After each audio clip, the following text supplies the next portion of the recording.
chapter 9, in fact, the entire chapter. So we've assembled a Reader's Theater group to lead us in our scripture this morning. As Jesus was walking along, he saw a man who had been blind from birth. Rabbi, his disciple asked him, why was this man born blind? Was it because of his own sins or his parents' sins? It was not because of his sins or his parents' sins. This happened so the power of God could be seen in him. We must quickly carry out the tasks assigned us by the one who sent us. The night is coming, and then no one can work. But while I am here in the world, I am the light of the world. Then he spit upon the ground, made mud with the saliva, and spread the mud over the blind man's eyes. Go wash yourself in the pool of Siloam. Siloam means sent. So the man went and washed and came back seeing. His neighbors and others who knew him as blind beggar asked each other, "Isn't this the man who used to sit and beg?" Some said he was, and others said, "No, he just looks like him." Yes, I am the one. Who healed you? What happened? The man they called Jesus made mud and spread it over my eyes and told me, "Go to the pool of Siloam and wash yourself." So I went and washed, and now I can see. Where is he now? I don't know. Then they took the man who had been blind to the Pharisees, because it was on the Sabbath that Jesus had made the mud and healed him. The Pharisees asked the man all about it. He put the mud over my eyes, and when I washed it away, I could see.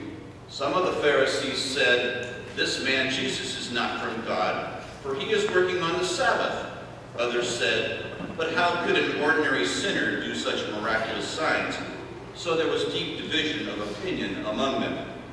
Then the Pharisees again questioned the man who had been blind and demanded, "What's your opinion about this man who healed you?" I think he must be a prophet. The Jewish leaders still refused to believe the man had been blind and could not see. So they called in his parents. "Is this your son? Was he born blind? If so, how can he now see?" We know this is our son, and that he was born blind. But we don't know how he can see or who healed him. Ask him. He's old enough to speak for himself. His parents said this because they were afraid of the Jewish leaders who had announced that anyone saying Jesus was the Messiah would be expelled from the synagogue. That is why they said, "He is old enough. Ask him." So for the second time they called in the man who had been blind and told him, "God should get the glory for this, because we know this man Jesus is a sinner." I don't know whether he is a sinner, but I know this. I was blind, and now I can see. "But what did he do? How did he heal you?" Look, I told you once. Didn't you listen? Why do you want to hear it again? Do you want to become his disciples too? Then they cursed him. "You are his disciples, but we are disciples of Moses. We know God spoke to Moses, but we don't even know where this man comes from." Why? That's very strange. He healed my eyes, and yet you don't know where he comes from.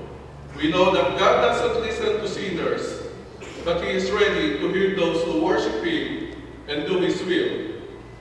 Ever since the world began, no one has been able to open the eyes of someone born blind. If this man were not from God, he couldn't have done it. "You were born a total sinner. Are you trying to teach us?" And they threw him out of the synagogue. Do you believe in the Son of Man? Who is he, sir?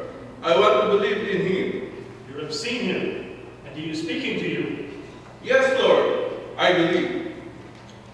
I entered this world to render judgment, to give sight to the blind, and to show those who think they see that they are blind. Some of the Pharisees who were standing nearby heard him and asked, "Are you saying we are blind?" If you were blind, you wouldn't be guilty, but you remain guilty because you claim you can see. Good.